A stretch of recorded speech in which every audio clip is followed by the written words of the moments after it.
a picture is worth 1,000 words. This is one stunning picture. Honorary B is full out now, second on the outside. It's going to go to 1,000 words has done it.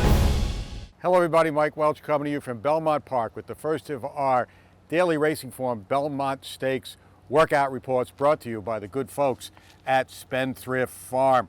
Well, we're 10 days out from the Belmont, and right now at this point looks like a 10-horse field taking shape, only 5 of whom are here on the grounds. The other 5 are scattered about the country, 3 at Churchill Downs with Brad Cox, 1 at Keeneland, and also Il Miracolo down at Gulfstream Park. And they'll have their final Belmont works at their home bases before shipping here sometime next week. But the 5 horses that are here have all had an official work over the track over the last 5 or 6 days. We're going to run them down in reverse order. We're going to start with this morning's activity, and that was Arcangelo, the Peter Pan winner who worked 5 furlongs with Javier Castellano aboard. And look, I've seen Arcangelo work from way back before he even broke his maiden. I can tell you from experience, Arcangelo could go 5/8 of a mile and 59 and change like breaking sticks if he wants to. But that's fine when you're preparing for a 6-7 furlong maiden races. Arcangelo preparing to go 1.5 miles in the Peter Pan, a very differently orchestrated work, and I liked what I saw from him today.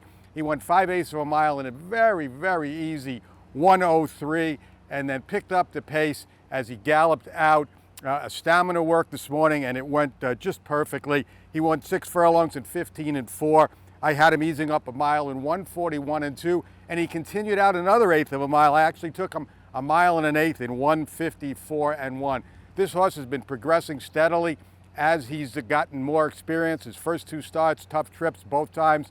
Finally broke his maiden in his 3rd start, won the Peter Pan. Still asking a lot of him now with the lack of experience, relative lack of experience, to go 1.5 miles here, but I think he's coming up to the race just fine, and I believe he has a chance to play a big part in this race at a significant price.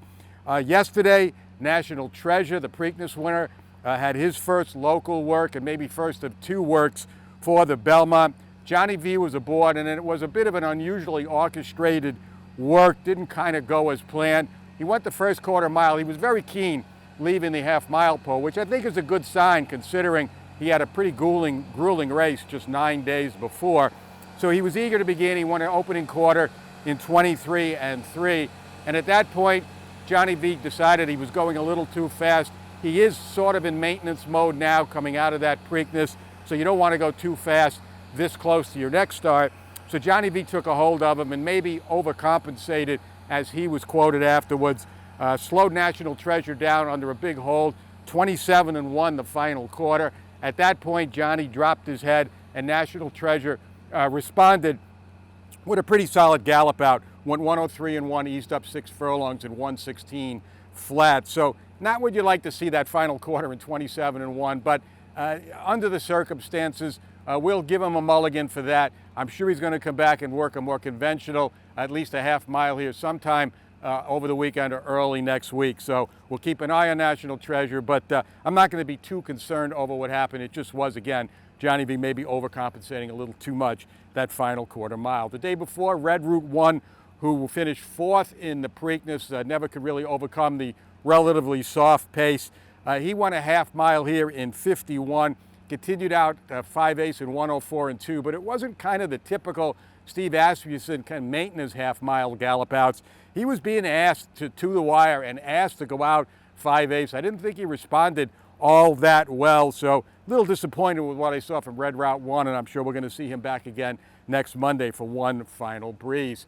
Over the weekend, Forte and Tapit Trice, kind of like almost exactly carbon copy works for both of them. Forte was the second of the 2 to go. He had Irad aboard last Saturday, went 5/8 in an easy 1 2/5, edged away from an overmatched workmate going easily well off the rail, and then galloped out super strong when prodded by Irad from the wire into and around the turn. I had him 6 furlongs in 12-3, 7/8 in 25-4, galloped out a mile in 1:38-3. Now Forte, because of the fact that he missed the Derby, is playing a little bit of catch up with the others now. He's going to go into the Belmont going 1.5 miles without a race in 9 weeks. So he may be asked to do a little bit more than you might expect in the final weeks leading up to the Belmont Stakes. And Tapit Trice the day before, like I said, almost a carbon copy with Forte, 5/8 and a minute and a fifth on colleague Dave Grenning's watch.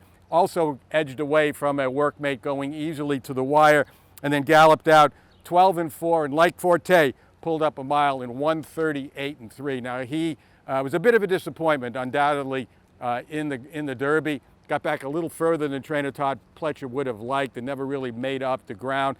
Everybody's been kind of conceding Tapit Trice to Belmont, probably before he won his A other than condition, or after that back at Gulfstream this winter, due to his breeding, his running style, his big long stride. But he's going to have to step up his game coming out of the Derby if he's going to make everybody's predictions back in February hold true for the Belmont here a week from Saturday. So that's it for now. That's where we are at this point in time. Still going to have final works probably from all 5 of these horses I just talked about here over the weekend. I expect Forte and Tapit Trice probably to go Friday or Saturday. The others may be following suit a couple of days later. So we're going to follow everybody here. The out-of-towners will get in early next week. We'll watch them closely as they gallop out of their final work. So for the best coverage of the Belmont Stakes 2023, keep it right here at DRF.com.